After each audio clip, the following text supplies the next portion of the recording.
Hello, everyone. Welcome to Ask Chef Alex Live, where I, Chef Alex Cardinale, answer your cooking and baking questions. I, Chef Alex, look forward to answering your cooking and baking questions here on the July 2022 edition of Ask Chef Alex Live. Now, as the ticker under me says, if you have any cooking or baking questions, post them in the comments and I will answer them. Now, if you're watching this video live, post your questions in the comments and I will answer them. If you're watching the replay of today's video, I will still answer your questions as well. So, on top of answering your questions, I, Chef Alex, am going to ask you some questions that you, the viewers, can answer. And I'm going to answer them as well in my segment called Chef Alex Asks You. Now, my friend Jeffrey Edwards and my friend Katherine Jones have some amazing questions that they sent to me to answer, and I'm going to answer them on today's episode. My cooking tips for this month are going to be easy weeknight dinner ideas. For all those of us who work on the weekdays and we want to have a home cooked meal, I've got some great ideas for a delicious home cooked meal Monday through Friday. My dessert tips are going to be quick, simple, easy dessert ideas to make. And I've got some great recipes that I'm going to give out on tonight's show. I'm going to give out an Ooey Gooey butter cake recipe, which is kind of a new dessert that I recently just learned about. We'll talk about what it is later on in the show. And I'm also going to give out an Italian specialty pasta and eggs recipe later on in the show. So, with that being said, let's go ahead and get this show started right now. And we're going to start with Chef Alex Asks You, where I, Chef Alex, ask you, my viewers, questions, and you can leave your answers in the comments. So, Chef Alex asks you, what are your favorite Italian foods? What are your favorite American foods? And what are some foods you want to learn how to cook? Simply post your answers in the comments. I can't wait to see what you guys have to answer. I'm going to start by answering them. So, what are my favorite Italian foods? I love pasta. Pasta is one of my favorite foods of all time. Now, I love a good Alfredo. My favorite Alfredo would be tortellini Alfredo. I think tortellini complements Alfredo sauce really well. I like a traditional Italian Alfredo, which is butter, Parmesan Reggiano, and salt and pepper. In a traditional Italian Alfredo, there are no heavy cream or milk added to it. That is how I like my tortellini Alfredo. I also like rigatoni, baked ziti, pesto, etc. But for Italian entrees, my favorite Italian foods would be veal and chicken parmesan, veal and chicken marsala.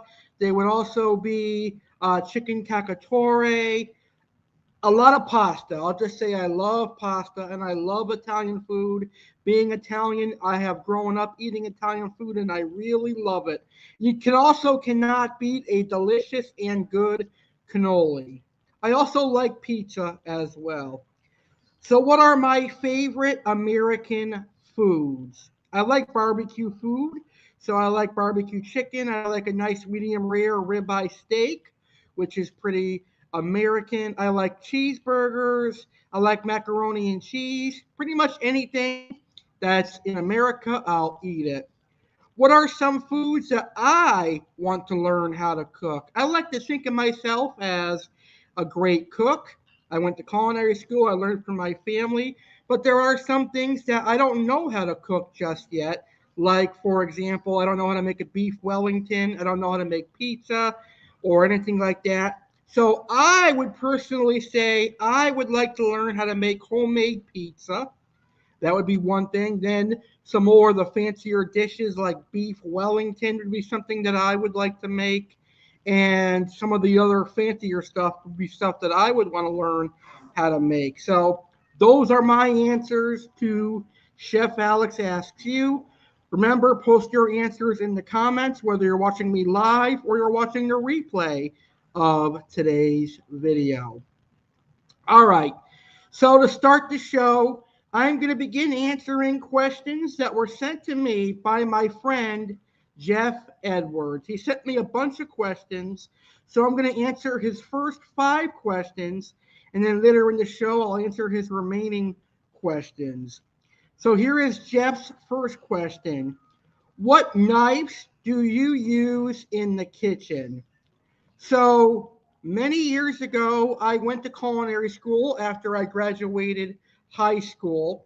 And in high school, I went to a vocational high school, which means that it was like a trade high school. You had different areas where you can enroll into a particular trade. So you had automotives for people that wanted to deal with cars as a career. You had carpentry, you had computers, you had nursing, and then, of course, you had culinary arts. So in high school, I enrolled in culinary arts and I studied cooking and baking and how to be a proper restaurant chef and also a good cook. So while I was there, I got a knife set and then I graduated high school and I went to another culinary school and I got another knife set. So 10 years later, I have both knife sets and I use both of them. So the knives that I use in my kitchen are restaurant quality knives that chefs use. I have a all-purpose chef knife in my kitchen that I use. And I use that for everything from dicing vegetables to chopping up raw chicken breast to slicing cakes, etc. I have a bread knife that I use to slice bread, things like that. I've got a fillet knife to fillet pieces of fish and stuff. I've got a meat knife. I've got a paring knife. I've got a lot of knives, but to be honest, I don't use the specialty knives. I just use the good old fashioned chef knife. Now, I forgot the name of it, but it's a really good uh, knife company that a lot of chefs in America use. I think it's Dexter. And I've had that knife for a good 12 years now. It does not have any rust on it. It is still sharp. Every now and then I have to sharpen it, but it is a great knife and I really like it. So it's growing on me, and the fact that I've had it for 12 years and it's still able to perform like I was in a restaurant or culinary school, that I really enjoy. And I'm a big, firm believer in promoting decent brands. And Dexter is a great brand for restaurant knives. You don't have to be in a restaurant to have a quality knife like that. So those are the knives that I use in the kitchen. So Jeff's next question is, what made you want to become a chef? Again, this goes back to high school. I attended a vocational high school, and at that time, I wasn't really sure what my future was going to be or what I wanted my future to be. So when you're attending a vocational high school in your freshman year, you have like a exploration period where you go through each vocation and you decide if you want it or not. And then at the end of the exploration period, you need to make three choices. And depending on your grades and how you did, you'll get placed in one of those three choices that you wanted. So as I was going through that exploration period, I was wondering to myself, what do I want my future to be like? What do I want to do? And I narrowed it down to culinary arts, carpentry, and retail. Those were the three things that I narrowed it down to. Now, looking back at it, I will never do carpentry. I am doing culinary arts right now, and I'm also doing retail right now. While I may not be a professional chef working in a restaurant anymore, I host cooking shows and I help cater events occasionally. So that's great. So my life is in a great career path right now. I'm working at a retail gift shop. I'm a lead cashier, about to become a sales lead, which is great. So my future is bright, and at that time, I did not see that happening. But one of the biggest reasons I wanted to be a chef is I wanted to learn to be a great cook. Because one day I got to thinking, a lot of men my age don't really know how to cook. They don't know how to make elaborate dishes. They don't know how to make things like chicken parm, for example, and it's kind of embarrassing. So I wanted to be somebody that sets the bar and shows that men too can be just as good as female cooks. So I went to culinary school. I took up culinary arts in high school. I learned the proper knife skills. I learned how to make fancy dishes. I learned the culinary terminology, the ins and outs of the restaurant business. Then I went to culinary school after I graduated high school. I then entered a restaurant apprenticeship and I worked there for 6 months. Then I worked at the front of the house of a restaurant and learned that. And then I finally decided, you know what, the restaurant industry is not for me. So I took my years from culinary school and utilized that in my own kitchen, and I make some great stuff for my friends and my family, and I like it that way. That way, I'm not breaking my back in a kitchen from God knows 6 a.m. to like 11 p.m. at night every day, breaking my back, tearing my legs, and then doing that for however many years until you retire and you really don't have a life afterwards. So that's I'm pretty happy that I chose not to do that for a long time. I mean, the pay is good, but you're really breaking your body. Your body breaks down after all that labor that you do. I have a friend that's a chef, and he's actually retiring at a very early age. He's only 47, and he's going to be retiring in 2024. So he's not even 50 yet, and he'll be retiring. That is how labor intensive it is to be a chef. So the reason I wanted to get into the chef industry, kind of selfish, I wanted to prove that a man could be a great cook, just like a woman, if not better, And I think I've proven that. Um, and I'm happy at that. And if you look back at my very first podcast, Chef Cardinale Cooking Show, um, I was very successful with that. A lot of people tuned in because at that time I was maybe 18, 19 years old, and people were taking a liking to what I was offering. And it made me become somewhat ecstatic to see how popular I was getting. And now it seems like my popularity for Chef Alex has died down a little bit, but I really enjoy cooking and baking. Now, cooking and baking is like a passion and a hobby, but back then it was like a career. So I really enjoy it, and that is why I wanted to be a chef, if that answers your question. So, Jeff's next question is, what is your favorite dish to cook? I don't really have a singular favorite dish to cook. I like cooking a lot in general, so I have a lot of favorite dishes to cook. But if I had to pick only one, it would be chicken parmesan. That's my favorite dish in the entire world. It's my favorite dish to eat. I have so many memories of finding out about chicken parmesan when I was younger to ordering it at restaurants. And it was actually the first thing that I cooked. So, chicken parm is my favorite dish to make. Very, very simple dish. And it's one that I really enjoy because it was the first thing that I made. If I had a second favorite, it probably would be chicken marsala. That's another one that I really enjoy making. Now, my favorite dessert to make would be a homemade red velvet cake or bread pudding. And Jeff's next question is, what is your favorite dessert? Now, that is a question that's going to have multiple answers because I don't have one favorite dessert. I am a sweet tooth lover. I love anything with sugar in it, so I love desserts. My favorite desserts would be red velvet cake, it would be a vanilla cake. I love vanilla cake, even though it's kind of basic, it's good to me. I love bread pudding. I love cannolis. I love brownies. I love blondies. I love ooey gooey butter cake, even though it's a new dessert. Um, Donuts, pretty much anything sweet, I'll eat it. So those would be my favorite desserts.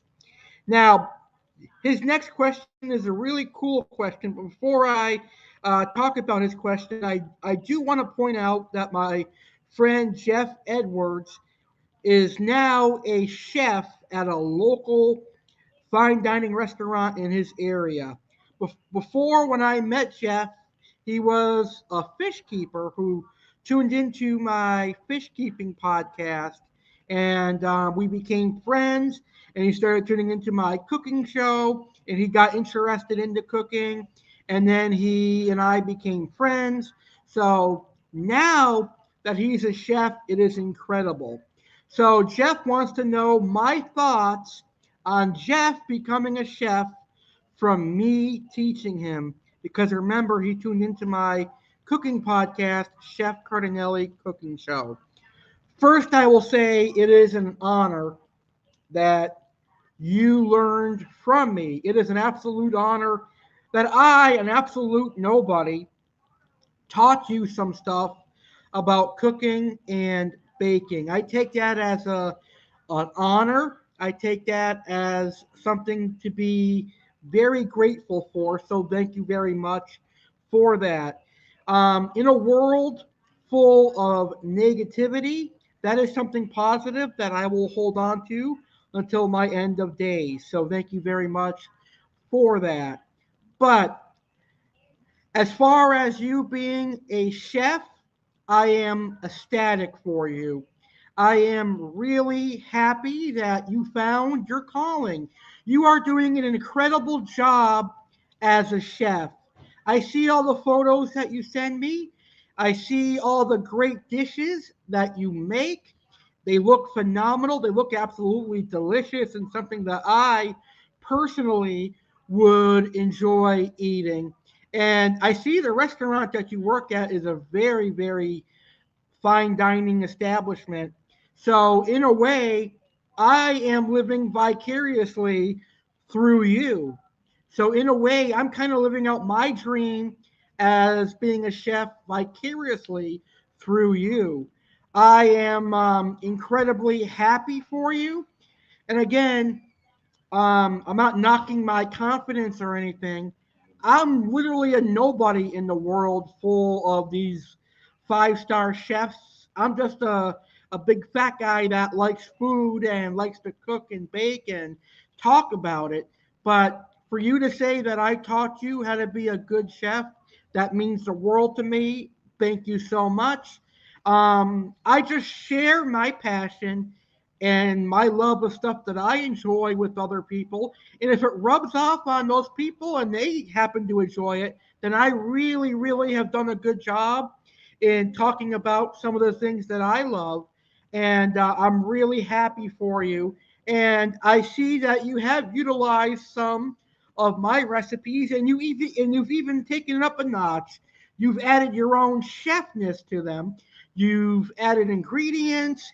You've revolutionized some of my recipes, and that is incredible. And the fact that you didn't even go to culinary school gives you some more value that you were able to do all that. So I am incredibly proud of everything you have accomplished. I'm very happy for you, and I wish you the best of luck in your future endeavors as a chef. And you've also worked your way up, which is something that I commend you for and have a ton of respect. I think you said you've worked your way up from dishwasher to line cook to now chef.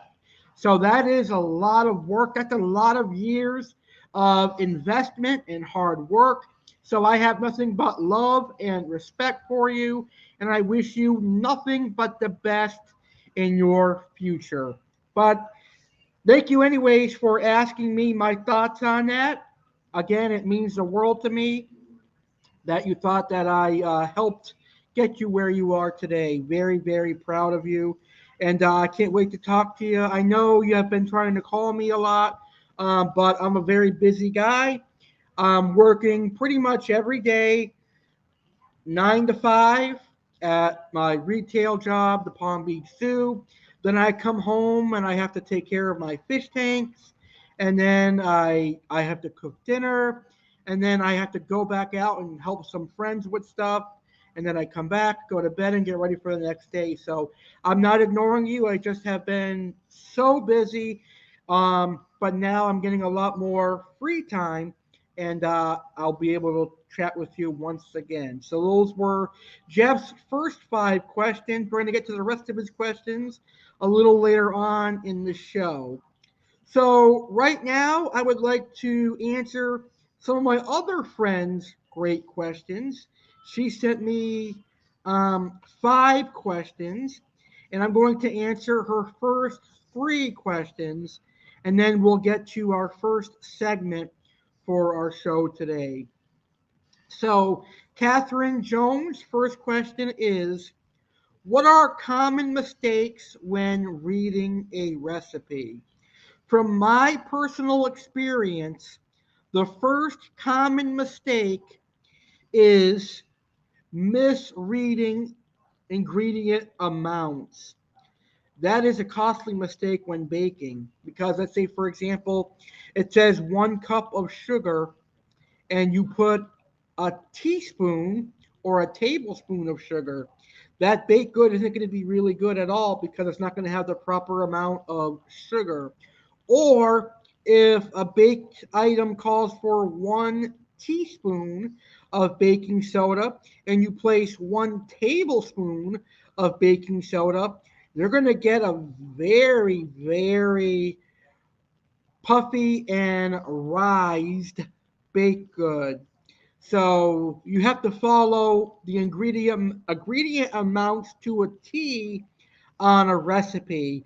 Now, in cooking, like if you're making a meat entree or you're making something for dinner, you don't really have to be that precise. I mean, you're not going to want to put so much salt that it tastes like the ocean in the dish. but you can alter a recipe to your taste when you're making pasta or a steak or something. But if it's a new recipe to you, make sure you're following the recipe amounts, especially if it's a cake or some sort of pastry, because you want the cake and pastry to be delicious. So, the most common mistake would be the recipe amounts or the ingredient amounts. The other common mistake would be cooking time and cooking temperature. Sometimes people will misread something and they'll cook it at either too high or too low of a temperature. And when you do that, it's not going to cook properly. Or they'll cook it for too long or too little and expect it to be just right. You have to follow recipes in order for things to get done properly. That was a great question. So, Catherine's next question is: how long does it take to boil water? And does it have to be a roiling boil to be considered boiling? I think the boiling point is 212 degrees Fahrenheit. Let me double check that by looking it up. It's been a couple of years since I've been in culinary school. So, yes, the boiling point of water is 212 degrees Fahrenheit. So when your water reaches 212 degrees Fahrenheit, it is officially boiling. And a key sign, if you don't have a thermostat to know if your water is boiling, you will see little bubbles popping up. It does not have to be a rolling boil to be considered boiling. However, if you are cooking things like pasta, you need a rolling boil. Never put pasta in any water that does not have a rolling boil. The water should be violently rising up to the top. At that point, then you would add your salt and then you would cook your pasta. So, again, if you're cooking pasta, you need a violent rolling boil. Otherwise, your pasta is going to be very starchy and it's not going to cook properly. So, if people have noticed their pasta tends to come out mushy, starchy, and just not right, it's because you've added your pasta to unsalted water that has not reached a rolling boil. So it's very important. That was actually a really good question because I had to think in my head for a little bit.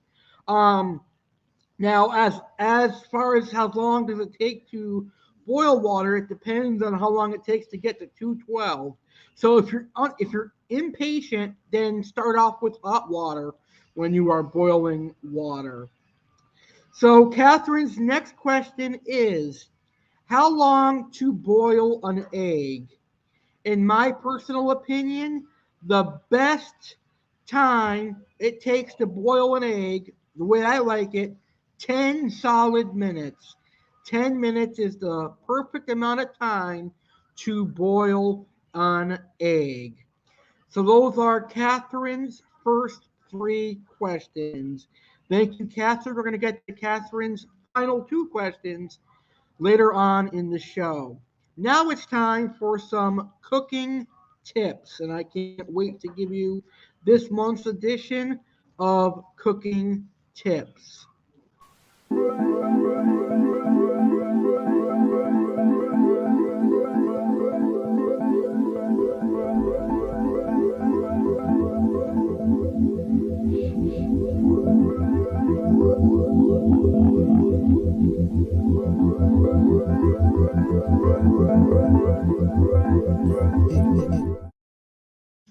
All right, so this month's cooking tips are going to be weeknight dinner ideas.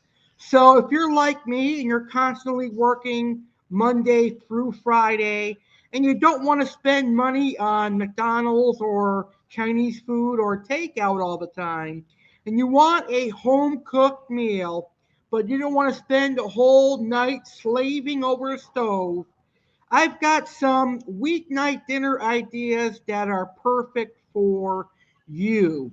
These weeknight dinner ideas use basic ingredients, are time or they don't take that much time to prepare, and they are very delicious. These weeknight dinner ideas are going to have you loving weeknight dinners when you come home from work and you have to prepare dinner. So let's get right into my ideas for easy weeknight dinners. The first idea I have is a American dish that is known as American goulash. Now, pictured on the screen is American goulash. Basically, it is pasta that is combined with a ragu meat sauce or a uh, bolognese, or I don't know how you pronounce it, but basically ragu sauce. Now, it's a meat sauce that is made usually with ground beef, and you can even add sausage to it. It has marinara and vegetables. Very, very simple dinner to make. So, what you would do, you would take a large saucepan, you would throw in some ground beef, you would throw in some chopped up onions, maybe some celery and carrots, cook that all together, get that nice and sauteed. Then you would throw in some marinara or your favorite tomato sauce, and you would cook off some pasta. You can make elbow pasta with this. This is great with shells, rotini, even spaghetti or rigatoni or ziti. American goulash is a very delicious yet simple meal and perfect on a weeknight when you've been working your asses off all day long.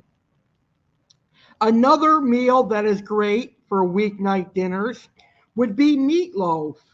Now, meatloaf is very simple to make. Usually, meatloaf can be made with ground beef and ground pork or one of the other. I like mine with ground beef. You could also skip ground beef and ground pork, red meat in entirely, and just use turkey. Whatever ground meat you like works best. Meatloaf can be baked in a bread pan or a loaf pan or a regular pan, and you can top it with ketchup, a sauce consisting of ketchup, mustard, and barbecue sauce, or you can top it with beef gravy or a beef sauce. Meatloaf is really easy to make, very simple. You'll find a plethora of meatloaf recipes on Google. You can make a very simple mashed potato by boiling potatoes on the stove until they're tender, draining them, putting them in a KitchenAid stand mixer, adding some butter, milk, salt, and pepper, and some other seasoning, and even some cheese, and you've got a great mashed potato to go with your meatloaf. That's a great weeknight dinner idea. And then there's a dish that I made with my friend Shelby, and actually, she is the one that introduced me to this dish. It is called cheesy chicken spaghetti, and basically, this dish is like almost a macaroni and cheese, but with spaghetti and chicken and rotel tomatoes. It is very, very delicious. So you basically cook your chicken, and then you make a cheese sauce using Velveeta cheese, and then of course shredded cheddar and your favorite cheese. You add in rotel tomatoes, chicken stock, cream of chicken, cream of cheddar soup. Very, very easy to make. We're gonna do a cooking video of this. I think it's only right that I do a cooking video showing this off. Very, very delicious, and it's really, really good to make. Another great dish to make is Alfredo. Alfredo is an easy dinner to make. The Americanized version is you start off by melting some butter, then you add in a clove of garlic, then you add in a quart of heavy cream. You wait till that comes to a boil, then you add in Parmesan cheese and mozzarella cheese and parsley and your favorite seasonings. You cook up some chicken and broccoli and you serve that over fettuccine or ziti, and that's a really delicious weeknight dinner idea. You got baked ziti, which is great. Baked ziti is a crowd pleaser. Your whole entire family is going to like baked ziti. It is absolutely delicious and something that I recommend. Tacos and quesadillas are great if you're looking for Mexican food. They're budget friendly. They're quick and easy to make. All you got to do is whip out a griddle to make a quesadilla. Really good. I think you could also use a panini press if you have one. There is a trending dish out there called the baked feta pasta that I came across on TikTok. That's also a great weeknight dinner idea. If you're really tired, you put a block of feta in a baking dish. You add some cherry tomatoes and some pasta and some sauce, and you bake it in the oven. It is really good. Homemade soups are a bit time consuming, but they're really delicious. I like a homemade French onion soup. But if you don't have the time to make a homemade soup, you can also use some canned soup and doctor it by adding some fresh ingredients. That makes a great idea for a quick dinner. Meatballs, just like meatloaf, simple to make, but you can put them in a marinara sauce. Barbecue chicken is very good. Fish and chips are also a great idea. And then there is spaghetti pie, an unorthodox take on an Italian favorite. And spaghetti pie is basically spaghetti that is combined with an egg mixture and is put into a pie plate and baked, and then is topped with marinara sauce as it comes out of the oven. Very, very simple. I have a spaghetti pie baking video, cooking video on my YouTube channel, the legendary Alex Cardinale, under the cooking and baking playlist here on the legendary Alex Cardinale YouTube channel. So check that out on my playlist, Cooking and Baking with Chef Alex Cardinale, and you will be able to see me make a delicious spaghetti pie. All right, it's time for my cooking recipe this evening. And it's an Italian specialty known as pasta and eggs. That's the American way to say it. I don't know how to say it in Italy, but I learned this from my great grandmother who is from Italy. Now, it basically uses a very small pasta known as dilatini. I mean, you could probably use a tiny version of elbow or the really small shells that they sell at the grocery store. It has basic ingredients, but it is really good. So you're going to need a pound of dilatini or small pasta. You're going to need about 4 eggs. I use 2 egg yolks and 2 whole eggs. You're going to need some freshly grated Parmesan cheese and freshly grated Romano cheese or Pecorino cheese, whichever you prefer. You're going to need some salt and pepper. You're going to need some Italian seasoning, fresh parsley. You're going to combine all you're going to combine the eggs, the cheese, and the seasoning in a bowl. Whisk that together. Then you're going to boil some water, add some salt to that water. You're going to cook your pasta for about 6 minutes or until it's al dente or to your liking. Then you're going to drain it, and then you're going to add that egg mixture and give it a good mix. Do not add cold water to your pasta, it will cool it off. We need the heat to make our sauce creamy and cook the eggs just a little bit.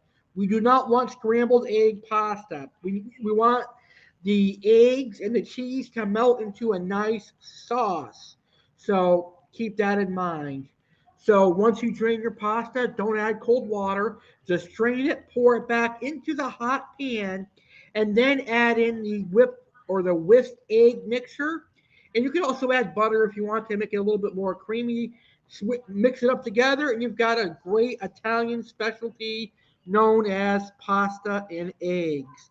It is really delicious, and trust me, you are definitely going to love it.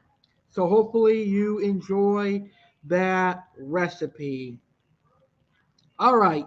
So now I'm going to get to the final questions from my friend Jeff. Jeff wants to know who my favorite chef is. Earlier I showed my love for you, Jeff, for being a chef. I think you're a great chef. But I had to think long and hard about this because there's a lot of chefs that I admire. I mean, a part of me would say that Gordon Ramsay earns that nod. But Gordon Ramsay's a television chef. I only know of Gordon Ramsay because I saw him on television. So, the chef that had a personal impact on my life, the chef that made me want to become a better cook, and someone that would be well deserving of having been his student and like an apprentice under him for so many years. The chef that is my personal favorite is Matt West. Now, Matt West was my culinary arts instructor for either 2 or 3 years. I forget now. I think it was three. I think he entered my high school in my sophomore year. So I had him my sophomore, my junior, and my senior year. But he absolutely, without a doubt, was the highlight of my high school life. He taught me a lot, how to be a great person, how to be a great employee at my jobs, and also he taught me what I know about cooking and baking, and he taught me good knife skills, how to prepare restaurant quality dishes. He taught me how to bake, and really, really nice guy. I have a lot of gratitude towards Chef West. Um, I remember I used to make all kinds of desserts for him. I remember making ice cream or like a chocolate chip cookie sandwich with whipped cream.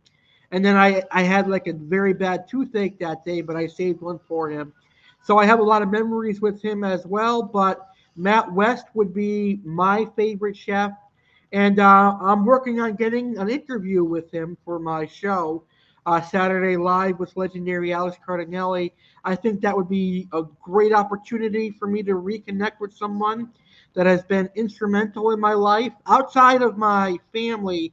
I think Matt West or Chef West. I hope you don't mind me calling him by his first name. If you take any disrespect to that, I sincerely apologize. I don't mean any harm by referring you to your first name, but he has meant a lot in my life, and I really, really owe him a big, big thank you.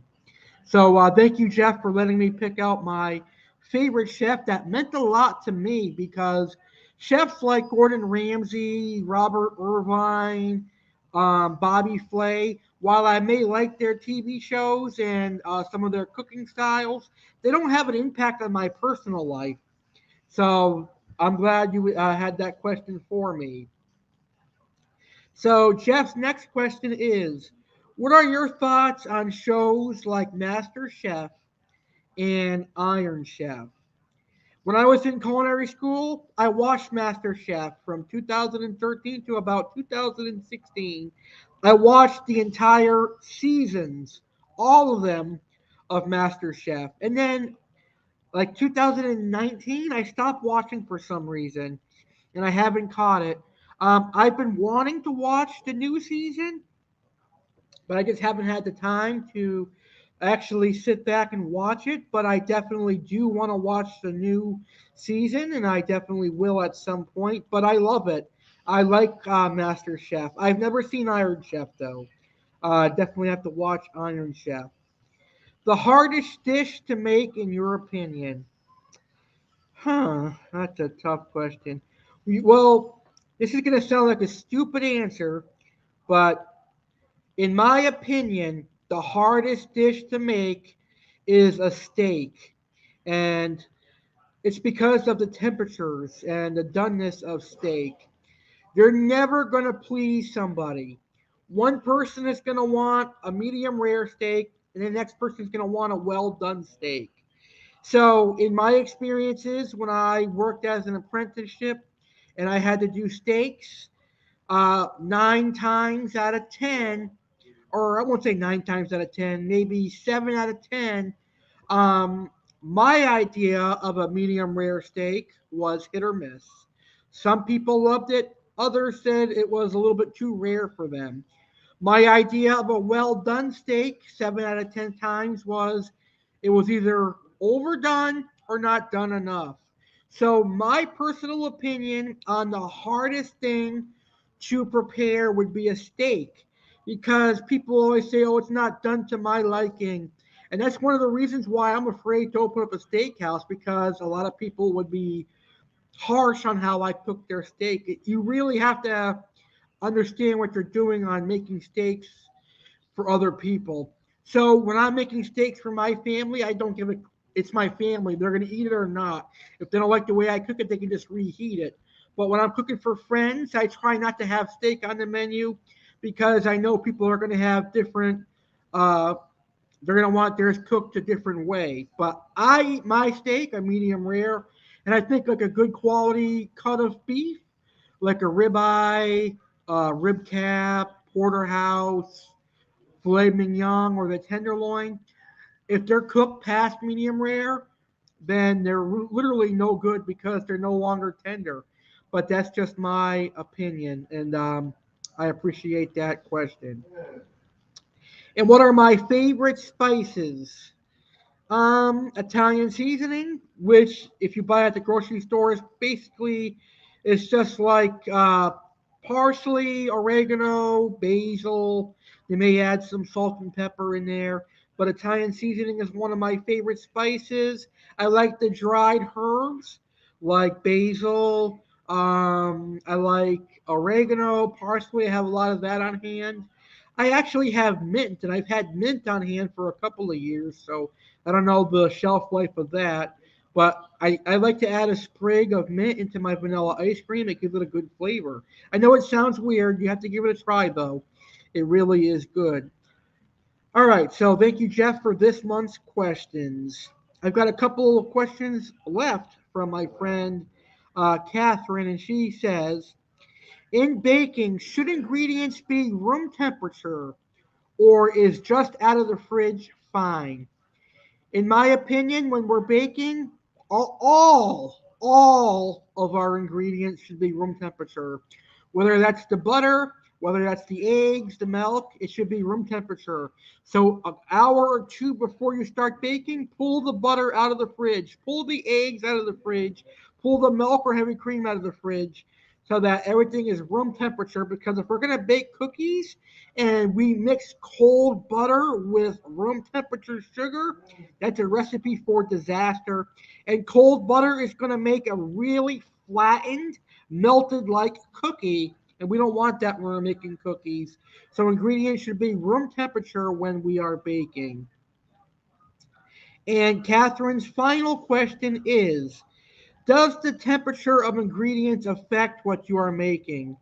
Yes, in baking, the temperature of ingredients does. Like I said, if we use cold butter to make cookies, the cookies are going, or the cookies are not going to rise. They're just going to spread and flatten and be gross, and they're going to be like crispy, uh, pancake-like consistency, which we don't want in a cookie, unless you like flattened, melted cookie mess like that. Then yes, um, the temperature of your ingredients in baking will affect what you're making, but in cooking, generally not. So hopefully that answers your question. All right, there's one last segment for the show. Usually they say save dessert for last, right? Well, I hope you guys all have a sweet juice today because now it's time to talk about dessert.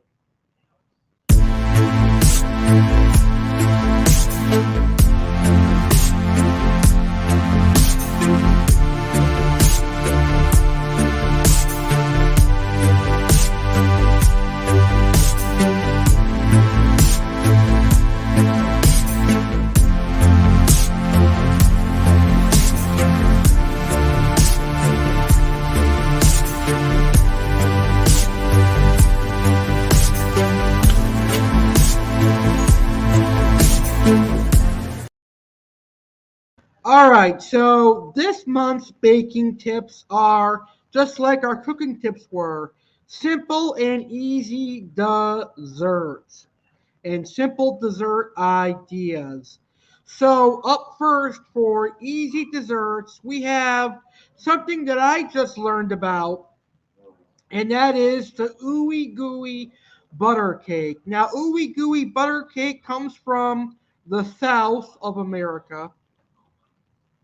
So, like Mississippi, Alabama, Texas, etc. Yeehaw, right? That's where the Ooey Gooey butter cake comes from. It's basically vanilla cake mix that you whisk together with a couple of ingredients. It's basically a butter cake that is mixed with cheesecake and topped with powdered sugar. Very, very simple to make. And I'm going to give you a recipe for ooey gooey butter cake in just a few minutes. But very, very delicious. So once I tell you how to make butter cake, I think you should make it. It really is good. The next easy dessert is blondies. Blondies are essentially cookie bars, and you can make a variety of blondies. You can make M&M blondies, chocolate chip blondies, or my favorite is the Oreo blondies. You basically take a basic blondie recipe and you fold in Oreo cookies instead of chocolate chips or M&Ms, and you get a delicious Oreo dessert. Very, very delicious. Brownies are very simple to make as well, and they're very delicious. You could do brownie mixes, and you could add in all sorts of different mix-ins with your brownies. Cookies are very easy to make.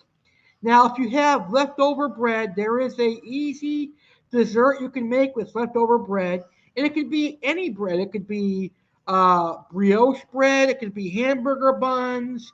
It could be hot dog buns, sandwich bread, donuts, croissants, etc. Bread pudding is really delicious. Basically, you take leftover stale bread, you make a custard by combining eggs, sugar, sweetened condensed milk, and you bake it in the oven. Really, really delicious. So obviously you would chop up the bread, quarter-inch pieces. You'd make the custard by whisking the eggs, adding the sugar, adding the sweetened condensed milk. You could also add in raisins. You can add in chocolate chips, bananas, other fruits, and bake it in the oven. And you can make a nice rum sauce or a glaze. So bread pudding is pretty versatile, and it is pretty damn delicious, if you ask my opinion on that. All right, let's get to our final recipe of the evening, and that is for my ooey gooey butter cake. It's not my personal recipe. I found it on allrecipes.com, but I've been using it and it is really, really good. You have to give it a try.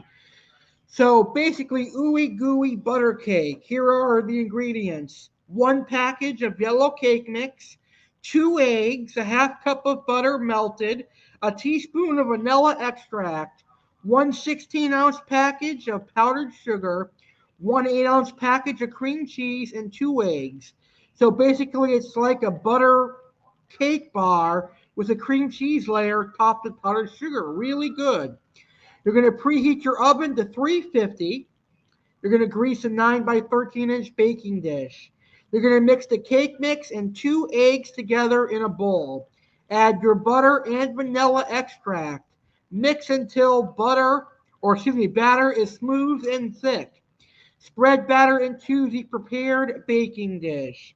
Then you're going to mix your powdered sugar, cream cheese, and two eggs together in a bowl until smooth and spread that over the batter. Bake in the oven until sides of cake are pulled apart from dish and browned. So it should be golden brown. It takes about 25 to 35 minutes to cook. Cool cake completely. Sprinkle some more powdered sugar over the cooled cake and serve. And you can serve the ooey gooey butter cake with fresh fruit, ice cream, whipped cream, even a caramel sauce. Really, really delicious dessert. and I think it's one that you're definitely going to appreciate and love. All right, that's all I've got for you guys for this episode of Ask Chef Alex Live. Um, we didn't have any live questions, but that's okay. It's a Sunday night, and I'm pretty sure a lot of us have to get ready for work, myself included. But if you have questions and you're watching a replay of this episode, post them in the comments on my YouTube video. I will get to your questions. I'll answer them on the August 2022 Ask Chef Alex Live. So if you ever tune into one of my Q&As and I don't get to your questions because it's after the video has aired, don't fret. I will answer them on the next Ask Chef Alex Live. So that brings me to my next point. Next month on Ask Chef Alex Live, my tips will be some more weeknight dinner ideas, part 2 of that. So I'll continue my discussion on weeknight dinner ideas next month on Ask Chef Alex Live. I will talk about making desserts using name brand sweets. So, for example, I'll give ideas for desserts you can make using Oreos, Twix, and Reese's, and so much more. So, the August 2022 edition of Ask Chef Alex will take place on August 24th, 2022 at 9 p.m. Eastern, 6 p.m. Pacific. So email your cooking and baking questions to AlexGoYankeesCardinale19 at gmail.com. Cooking School with Chef Alex has been on a few months hiatus. But Cooking School with Chef Alex will return on August 20th, 2022, and I'll talk about poultry. I'll tell you everything you need to know about cooking poultry, the different poultry cuts, and I'll give out some poultry recipes. And moving forward, Chef Alex will be a part of Saturday Live with legendary Alex Cardinale. I'll be hosting a segment called Saturday Cooking and Baking with Chef Alex. And this past Saturday, yesterday, I showed you how to make a Mountain Dew float. Well, on Saturday, August 6th, I'll show you how to make a Mountain Dew cake. So make sure you tune into each and every episode of Saturday Live with legendary Alex Cardinale to see Chef Alex. And Chef Alex will have some more cooking and baking videos in the future here on my YouTube channel, the legendary Alex Cardinale, including the cheesy spaghetti chicken or the cheesy chicken spaghetti. I want to make that for sure here on my YouTube channel and some other great recipes. Don't forget to subscribe to my YouTube channel, the legendary Alex Cardinale, if you are new. If you enjoyed today's video, please make sure to subscribe. Share this video with your friends and your family on social media, and let's get some more viewers. Thank you guys and gals for watching today's video. Thank you, Jeff, and thank you, Katherine, for your amazing questions. I want to thank each and every one of you for your time during today's broadcast. I'm Chef Alex Cardinale. Stay hungry, my friends. Cook and bake up a storm.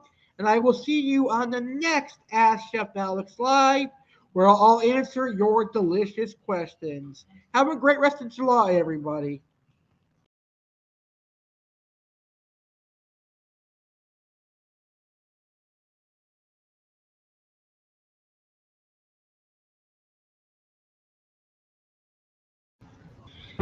Hey everyone, legendary Alex Cardinale here, and I am personally inviting you to celebrate my 29th birthday with me.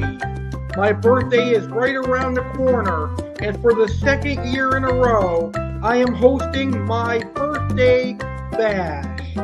On Monday, August 15th, 2022, I will be turning 29 years old, and I cannot think of a better way to celebrate than hosting a birthday bash live right here on my YouTube channel, and you, my audience, are all invited.